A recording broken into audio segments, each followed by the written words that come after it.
Today on CityCast Chicago, as someone who proudly dislikes the Chicago dog, thinks Italian beefs are overrated and ain't got no use for no giardiniera, y'all know I love a good hot take about Chicago food. And the co-hosts of a new NBC Chicago food show are bound to have some good ones too. I'm talking about Poochie and Pang. That's Poochie from the Wiener Circle and longtime food critic Kevin Pang. They're giving us their favorite Chicago food takes and telling us all about the delicious burgers they're trying on the show. And if you at all familiar with Poochie from the Wiener Circle, then you know exactly why this episode is being marked explicit for language. It's Wednesday, November 20th. I'm Jacoby Cochran, and this is what Chicago's talking about.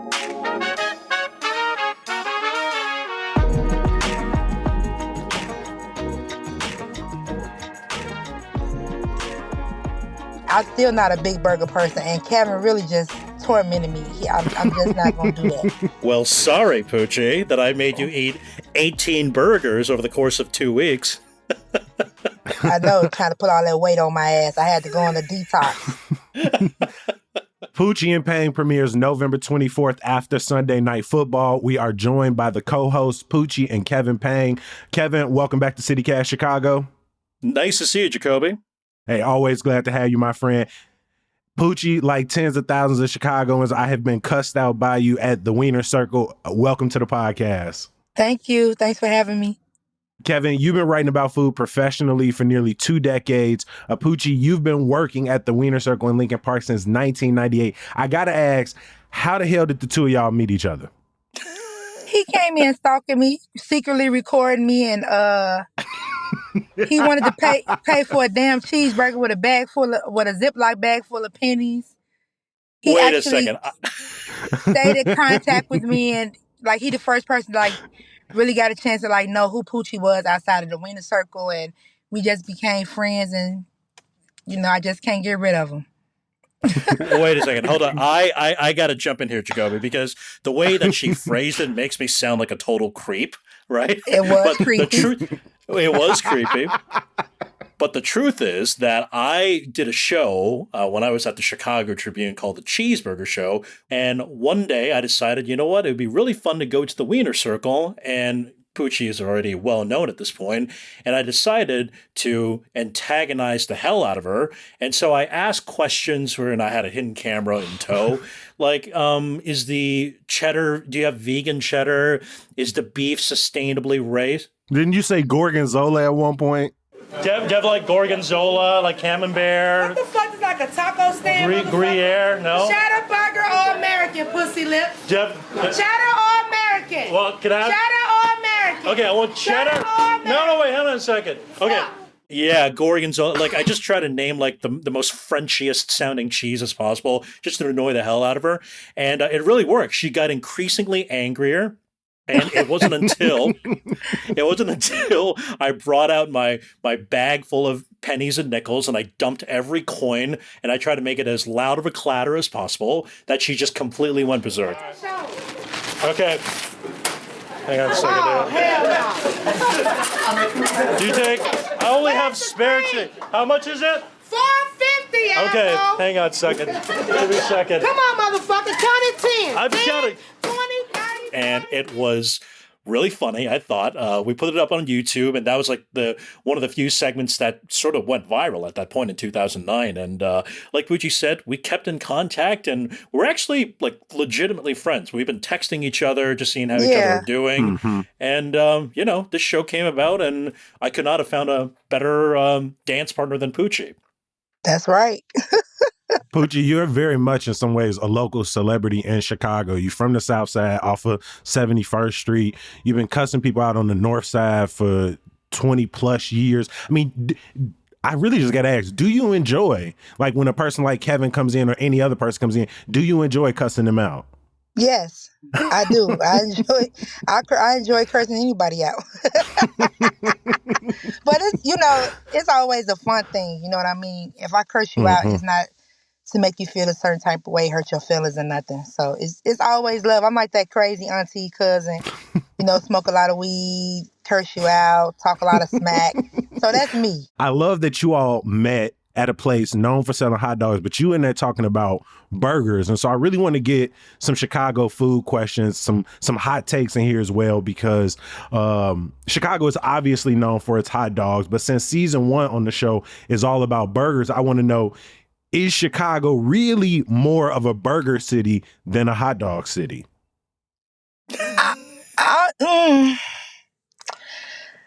I would probably say, I don't know, because like we from the South Side, like I ain't really like go to no restaurant and be like, let me get a hot dog. Me growing up, you could get a damn hot dog at home. You get a hot dog in the crib. You see what I'm saying? So it wasn't never like my mom be like, oh, well, let's go grab a hot dog from this place and it's really good. No, I ate a damn hot dog at home.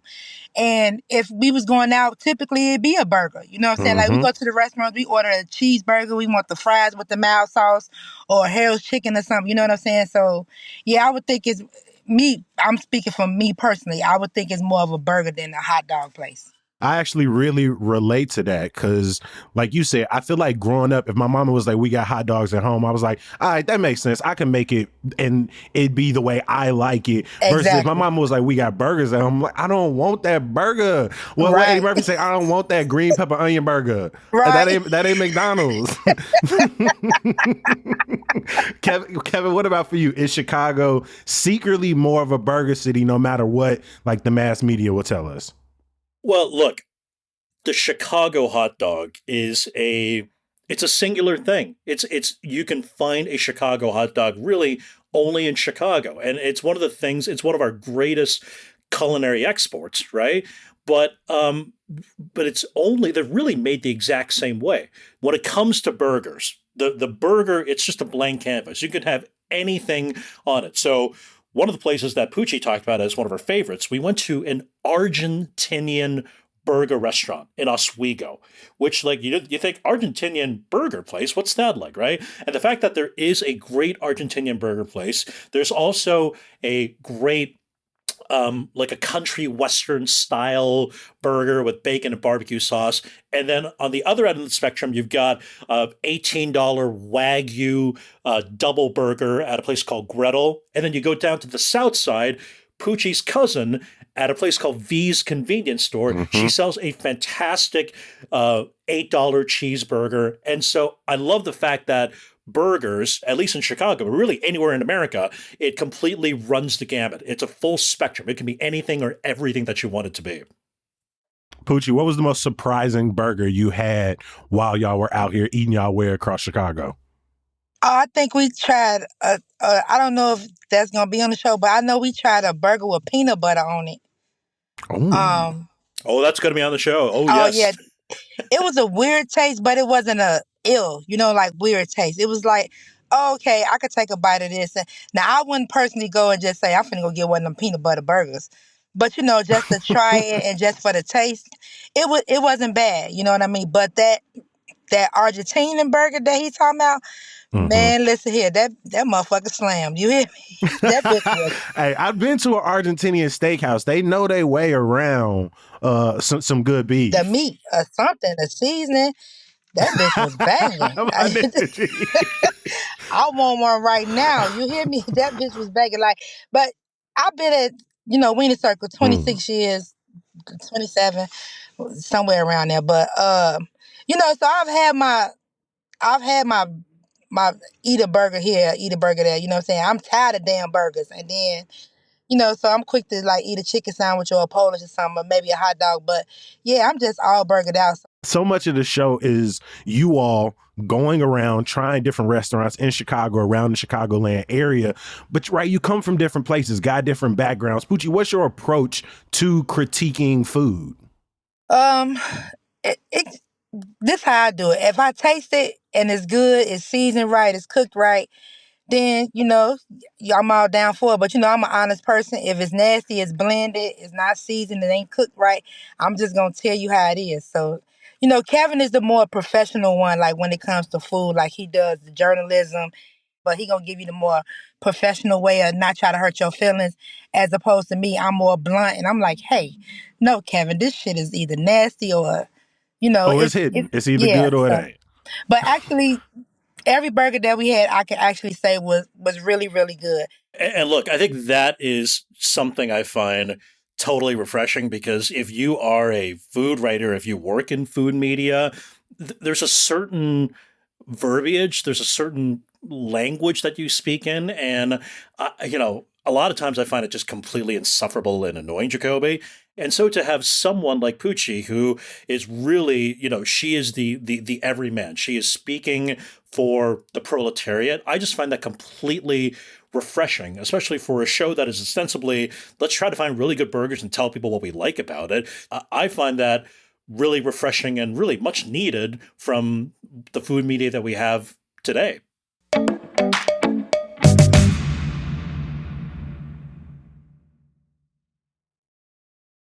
I want to get another one of y'all hot takes. Speaking of different foods you can get around the city, aside from hot dogs, Chicago got some other iconic foods, whether it's tavern style or deep dish, Italian beefs, he burritos. I want to know, what do y'all think is the most overrated Chicago food? Oh, that's simple. It's deep dish pizza. Period. End of story. I know it's sacrilege to say that. Poochie, what do you think? I would agree, like the deep dish pizza, because, well, for one, I ain't a deep dish pizza fan. So, my shit, I get a home run in, you know what I mean, or something like that. I'm good. Well, Jacoby, you gotta put some skin in the game here. You gotta tell us what you think is the most overrated Chicago food. I think it's the Italian beef. I like a good one, but I think similar to the hot dog, I do think there is some variants you could do, but I think a lot of them are very similar, and I prefer a sweet steak over the Italian beef. So if I'm gonna get a sandwich that just got a whole bunch of meat on it, I'm probably gonna try and get the sweet steak first. I kind of agree with you too. Well, I don't eat Italian beefs. I don't care for it. I know it's probably a Chicago thing, but hell, I ain't going to order no Italian beef. I get Italian sausage on the grill myself at home, but I'm just not a big fan. Now, I feel like I need to defend the Italian beef just a little bit. We did a whole episode, Kevin, about looking for the perfect one. I know. That was one of my favorite conversations with you, Jacoby. I love that conversation. So let me just say this in 20 seconds. I think that for 99% of Italian beefs in the city, I think the best that an Italian beef can be is like a B+, right? I don't think I've ever had an Italian beef that's an A+. I've never craved an Italian beef the way that I crave, say, a Philly cheesesteak. It's never been transcendent for me, right? But sometimes when it's the right moments, if you're on Taylor Street, you're at Al's Number One Italian, and you go to across the street, you get an Italian lemonade. That combination, there are some moments in some situation where it truly hits the spot. So I got to defend Italian beef just a little bit here. That shit don't truly hit the spot. It just don't hit the spot. It go through your throat and run out through your ass. It don't hit your damn spot. That soggy bread, all that juice, all that shit hanging, running down from your damn fingertips. Only thing good is the hot peppers on that damn thing. If people are listening to this and wondering, in a world full of food shows, food influencers, food lists, food TikToks, if you want to know what makes Poochie and Payne stand out different, just replay this conversation. But people, this shit is hilarious. Poochie, in episode 2, we're introduced to some of your family and friends, like your cousin. Like, you take us around some of the places you grew up, talk about your mom. What was some of your favorite Chicago foods or spots to eat growing up? Well, for me, it was always Harold's Chicken. I'm quick to grab some White Castle. You know what I'm saying? I'm quick to go to like the little hood submarine spots. You know what I'm saying? So that's like how I grew up. But majority when I grew up, my mom and daddy, they cook. Or like if I'm at work, I grab me a little half order cheese fries or something. Grab a Polish. I ain't doing too much of a burger.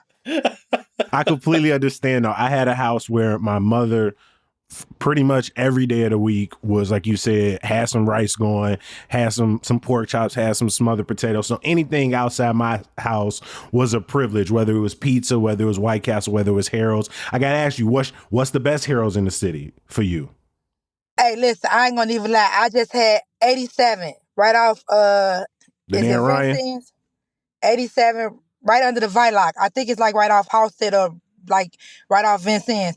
That's the best one to me. They wings be small, it's fried hard the way I like it. They don't drown it with all that. I don't know where they start adding this lemon pepper and Harold's at, but they don't drown it with all that. You know what I'm saying? So my spot would be 87. You know what's something, Poochie, that you do not know that you are now finding out for the first time? This is a City Cat Chicago exclusive. All right. Mm-hmm. Do you know that, we went and shot some B-roll and we went to Harold's, and the Harold's that we went to, 87. The one exactly, the one that you said is the best in the city. Exactly. Because they should be banging. It's clean. They don't get, some chicken place, they still be having the feathers in it and shit. Be talking about they clean their chicken. No, pick that goddamn feathers out them chickens, people. Because I'm be coming checking y'all shit. Pick them damn hairs up out of there. Trying to cover it up with all that goddamn mouth sauce. I still see it. And putting that hard ass bread on top of there. They starting to make me mad now. Welcome to my life, Kobe. Welcome to my life. That's why I just stick to 87 because I ain't caught no hair in they chicken yet. So shout out to the Harold's at 87, which is part of our show. You're doing something right. You are doing something right. Yes, you are. Kevin, what are some of your favorite Chicago spots, Chicago foods? Yeah, I grew up in Seattle, Jacoby, and so I moved here after college, which was in 2004. I think one of the most indelible memories for me was the first time I had rib tips at specifically Uncle John's on 69th Street. And there was a legendary pitmaster there named Max Sevier. And he used to work at Barbara Ann's and just like a legendary pitmaster. And I've had Lem's and I've had Barbara Ann's, and I think they're all really, really good. But it really wasn't the first until I had Max rib tips, and especially that hot link. That hot link, if you cut it through the middle, there's like sage and there is like red chili flakes, and the pork fat in there are like huge chunks. It was like a chunky pork fat. It was really coarse ground. And the first time I had that, I think my brain exploded at just how delicious it was. And then you add on top of that the rib tips. I to this day, it's one of my favorite Chicago food experiences is eating rib tips and hot links at Uncle John's on 69th. And I think I must have written about Mac probably a half dozen times when I was a reporter at the Tribune. But man, I really miss Mac. I really miss his rib tips. But, fortunately, there's a lot of great places in the state that still do that. Yeah, like Ribs Unlimited. You know what I'm saying? They used to be on Saturday Night for Loomis. I also want to give a shout out to Hecky's, which is up in Evanston, but Hecky's has been around for 40-something years. They are doing Southside Chicago-style rib tips in Evanston, and I'm fortunate to live close there now, and so I always have ready access to rib tips, sauce on the side, anytime that I want. Kevin, you always trying to put the suburbs on like they just own and pop it. Sit your ass down. Somebody going Evanston. Nobody grinding way over there to get no damn rib tips. I know. I gotta say, Hecky Powell. He was okay. Look, he is one of the few people that was there. You got me going. Ain't no Southsider finna jump in their car and ride to no damn Hecky's way in fucking Evanston to get no damn rib tips. That's for the people on the North Pole, Howard Street. All them gonna go over there and get rib tips. Might be good, but I ain't doing that, fam. I ain't doing that. I will say, if you're not lucky enough to live south of Roosevelt, for us to live on the north side, it's a really, really good place. So I'm just giving a shout out to Hecky's. Well, you're going to have to take me there. I'm going to have to try that for myself, but I still ain't taking that ride. On my own. Hell no. I got to see the first 2 episodes. I appreciate y'all. And y'all go to places like Burger Bite at Rogers Park, and y'all talk to Edgar. And this is inside of a Shell station. Y'all, in episode 2, go to Ramova Grill, which recently opened in Bridgeport, and talk to Emily and Tyler, the owners. Poochie, you work in a restaurant, so you know what that's like firsthand. What was it like to meet all of these people across the city? Man, listen, kudos to them, because when you working in the restaurant business or you own it, that shit is hard. You know what I'm saying? You got to make sure your meat correct, your workers, all that shit done. Sanitation got to be done. Your accounts got to be right. So I loved each and every person that we visit. I loved each individual story. Like we had actually 2 couples. The one you were just talking about, and then the one was at the Bristol bar, Kevin? Yeah, that's right. At the Bristol Tap. Mm-hmm. Yep. They was a couple. The Argentinian burger that I like, it was a daughter, her mom, and her dad was the only ones running the kitchen. You know what I'm saying? So like family businesses, like kudos to my cousin that turned her convenience store. Then now she do the hot food. You know what I'm saying? So she able to help her community. You know what I'm saying? Shout out So Vanessa. each one of them had a story of how they made it or what they're trying to do with their business and be successful. So, but yeah, it's hard. It's hard in the restaurant business. People think it's easy, but it's hard. It really is. I guess I gotta say, Jacoby, that's the the most interesting thing about what we do when we're telling these stories is really not about the food. I know that a food show, there has to be something utilitarian about, hey, this is what the burger looks like. This is where you go to get this burger. This is how much it is, right? And that's great. But I think what really differentiates us and something that we really try hard to do, myself and my co-executive producer and co-creator Matt Knutson, what we really want to do is tell these really interesting stories, like this immigrant family who moved here 20 years ago and became a really successful business person who not only opened up a burger place inside a Shell gas station, but was successful enough to open up a freestanding second restaurant about 6 months ago. I mean, like, that is just something to celebrate. The burgers are really great, but we are all united by the struggles, the celebrations, the joys, the heartaches of businesses failing and businesses succeeding. But Edgar, it was a fun shoot. We went there. Yeah, I admire him. You know what I mean? Because he can't. Hmm. He started from nowhere. You know what I'm saying? Like, now I think he said like he didn't even know English like when he came over here. Did he, Kevin? Yep, that's right. And this is Edgar at Burger Bite, which is the very first burger place that we check out in Rogers Mm-hmm. Park. There's a second location in Lincolnwood, and you really got to go get what's called the Buenos Dias burger, which is a Yeah. breakfast burger. It's got the crispiest hash brown. This guy knows how to fry hash browns right. Super crispy. It's got chipotle mayo, crispy bacon. I know Poochie loves her some bacon, and a fried egg on top on a just a beautifully griddled burger, and it is so good. You really enjoy smashing that egg in the episode. I got one last question for y'all. Poochie, as I said earlier, you're known for cussing people out, right?